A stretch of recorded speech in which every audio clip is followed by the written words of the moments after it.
Welcome to this talk about the survival mindset. Here you're going to learn why those who are the most obedient people, obedient to the system, are the most likely to die in any kind of a collapse or catastrophe. My name's Mike Adams, the Health Ranger.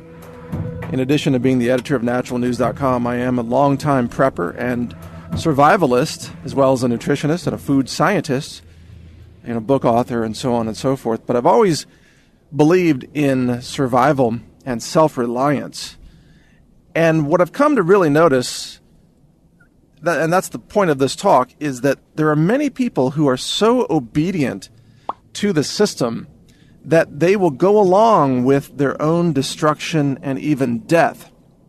And you may find that strange, but allow me to explain it. And by the way, I apologize if you hear any background noise. I'm actually in a car recording this as we're driving along here. So I just thought this was so important I had to get this recorded. Look, people who take the easy road through life, who go along and get along and do whatever they're told and behave in a way that's completely obedient to the system, they never rock the boat, they never stand up, they never speak out, they never have any real courage or any determination to do anything. They just go along, they don't speak out, nothing. Those people have never learned how to overcome adversity. They've chosen the easy road because it's convenient, because it's easier, it's psychologically easy, it's physically easy. It's a low-stress way to move through life. And those are precisely the traits that will get you killed in an emergency. Because an emergency is a high-stress situation. Emergency requires you to overcome extreme obstacles. An emergency is, it's a very stressful situation requiring high adaptation skills. And if you don't have those adaptation skills because you've never been in a situation where you tried to overcome anything, then you don't even know where to turn, and you're just essentially useless in that context. Now compare that to the other side of the equation. Take people who are, let's say, indie media journalists like myself, or maybe people like you who stand up, who speak out, you voice your opinions, even at the risk of sometimes pissing people off around you, which happens to everyone. But you are willing to take a stand and tell the truth and expose the lies, and you have gone through life in more of a rewarding route, but a more challenging and difficult route. And you've chosen that because you've chosen to live a life with purpose. You've chosen to move forward every single day of your existence in a way that is genuine and authentic and based in reality rather than being based in fiction. And the reality is that this is a difficult world.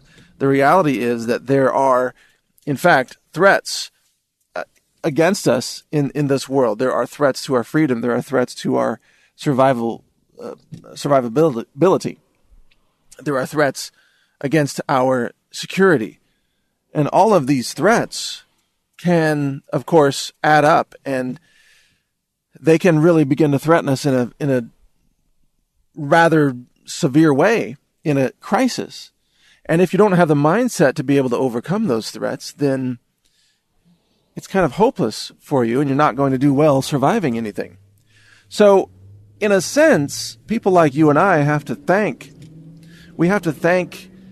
the world around us for making it, in essence, more difficult for us, because that has made us stronger.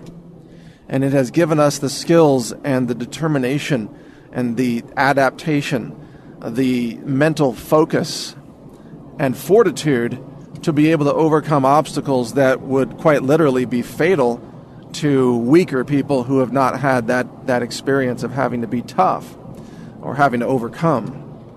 And I don't mean physically tough, I mean mentally tough. You can be a 110-pound small woman, and you can still be extremely mentally tough, and you can outlive a 250-pound bodybuilding man who has no will to survive because he's never experienced adversity.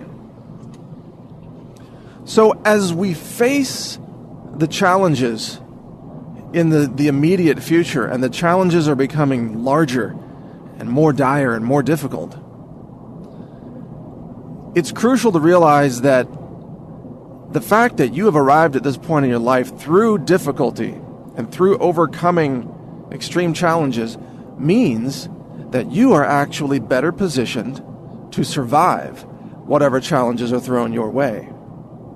So this is a wonderful time to actually be thankful for the difficulty that you've experienced to get to this point. In fact, you should feel less thankful if you had an easy life at this point. I mean, imagine if you were born to rich parents and they gave you all the money you ever wanted and you didn't have to work a job when you were young because everybody gave you all the money, and then maybe you were a good-looking girl or guy in high school and everybody gave you all the answers on their tests. You never had to study. You never had to work. You could talk your way out of anything.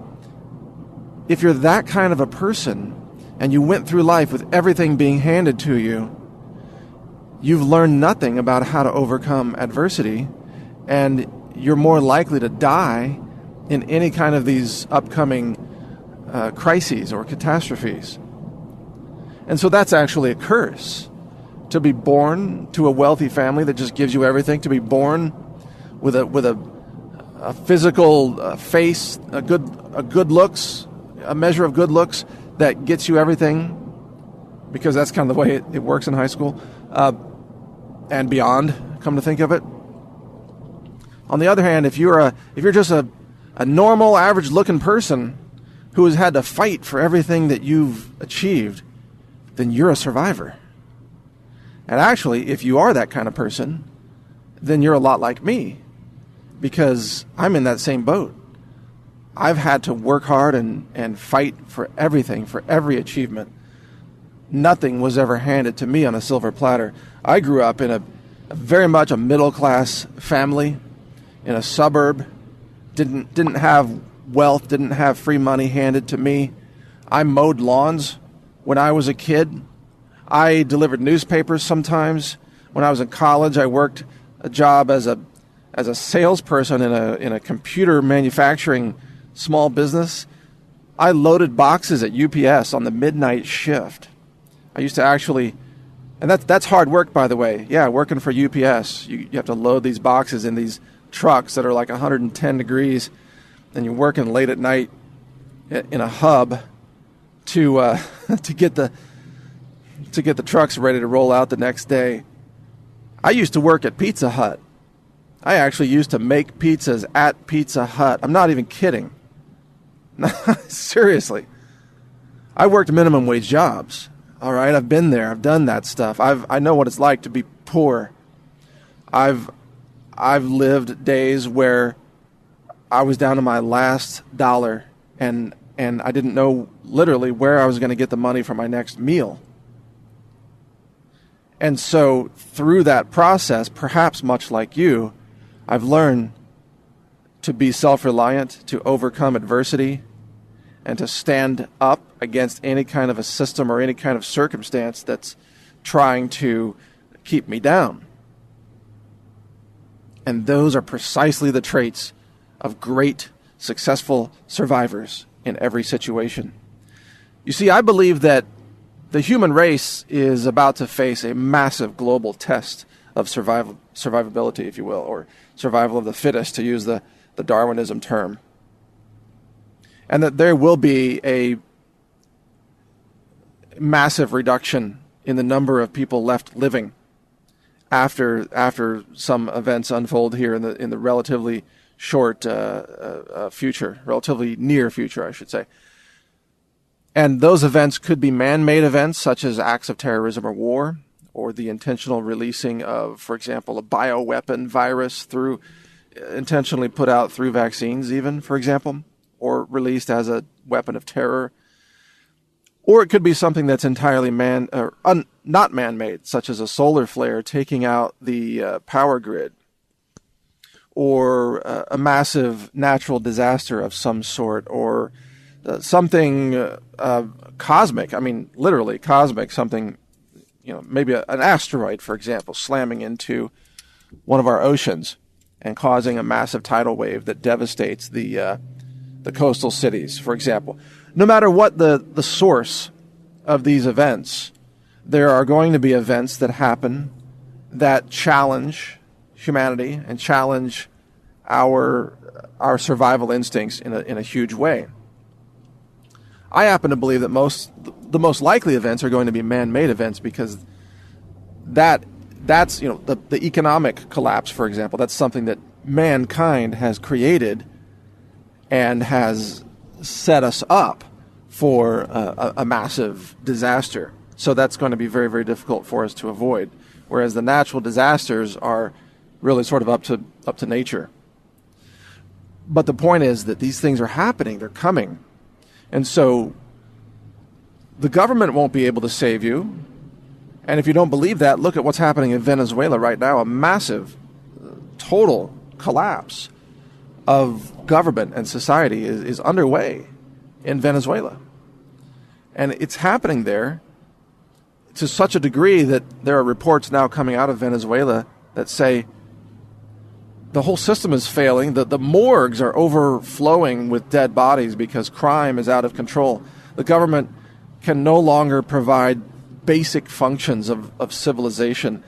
In other words, the government can't provide food, cannot provide water, can't provide protection and policing, and at the same time, it can't even provide electricity. Did you know that the government of Venezuela has announced that every Friday is now going to be a holiday? That's because it's a rolling blackout. They're turning off the power to different sectors of the city. Each Friday. I mean, just to save power, because they can't even provide the electricity for the city anymore. So they call it a holiday, but it's really the collapse of Venezuela. In a crisis, the United States will find itself in a similar situation, especially regionally, where the crisis is striking the most aggressively. You may not have power, you may not have police protection, 911 won't work, probably, or it'll be overflowing with calls. You may not be able to get water. You may not have electricity, so refrigeration may not work. You may not even be able to turn the lights on in your home. So how are you going to survive that situation? Well, the answer comes back to how I started this talk.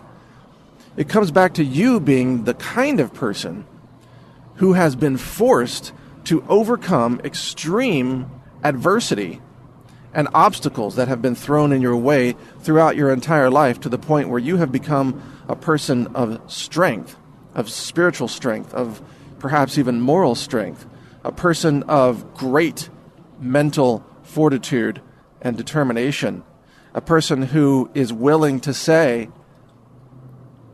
I'm going to put one foot in front of the other and keep marching forward through this no matter what it takes, because I'm going to survive, I'm going to help others survive, and I'm not going to be taken down by this situation. So wherever you learn those skills, they're going to serve you very, very well in the times ahead. And so I want you to thank yourself right now for having endured a life that was far more difficult than perhaps you wanted, but knowing that those difficulties and those challenges have now given you exactly the kind of personality and determination that will get you through the very difficult times that lay ahead. You, like I, are a survivor. That's a big deal, because the future of the human race will belong to those who survive. The human gene pool is going to shift in a massive way in the very near future. Those who are unable to survive, who are ill-adapted to the stresses and the demands of survival, are going to be eliminated from the human gene pool. Who is left are those who inherit the earth.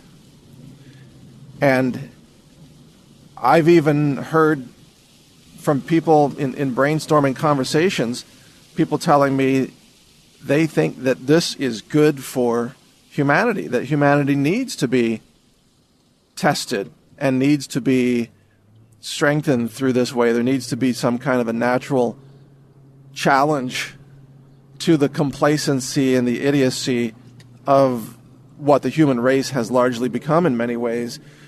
There needs to be an event, they say, that brings out the survival genes of the human race. Otherwise, we're headed for a future dominated by just, pathetic losers, obedient workers, as George Carlin used to say.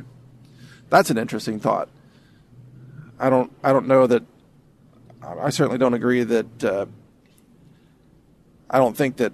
I wouldn't ask for any kind of suffering of the human race. I wouldn't ever want to wish for that.